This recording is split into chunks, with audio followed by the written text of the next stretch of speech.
Mesdames, Messieurs, bonjour. La wilaya de Buira s'est transformée, et ce à l'instar de plusieurs régions du pays, en un véritable chantier visant à capitaliser sa position stratégique et en faire un véritable espace propice aux investissements. Les demandes de crédit exprimées par les autorités locales auprès des pouvoirs publics dans le but de relancer les chantiers sont rejetées.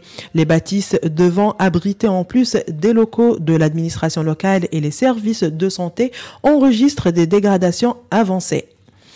Le ministre de la Justice, Abdelrachid Tabi, a invité les associations et organisations à but non lucratif à faire preuve de prudence et de prendre les mesures adéquates, notamment en s'abstenant d'accepter les dons ou une aide financière de sources inconnues provenant d'actes illicites de personnes, d'organisations ou de structures dûment impliquées en Algérie ou en dehors du pays dans des activités liées à des crimes terroristes, de s'abstenir aussi d'accepter des sommes d'argent sans l'autorisation du ministre compétent.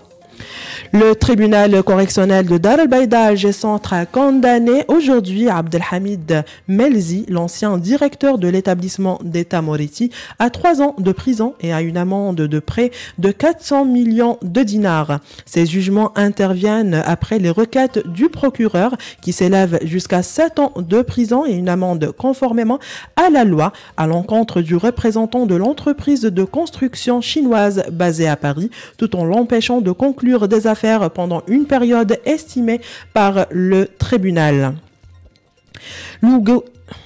Le gouvernement tunisien a augmenté les prix de l'eau potable pour ceux dont la consommation dépasse 40 mètres cubes dans le cadre d'un plan visant à réduire les subventions gouvernementales dans un contexte de rareté des ressources en eau due à une grave sécheresse depuis plusieurs années. C'est la fin de ce flash. Merci de nous avoir écoutés et à bientôt.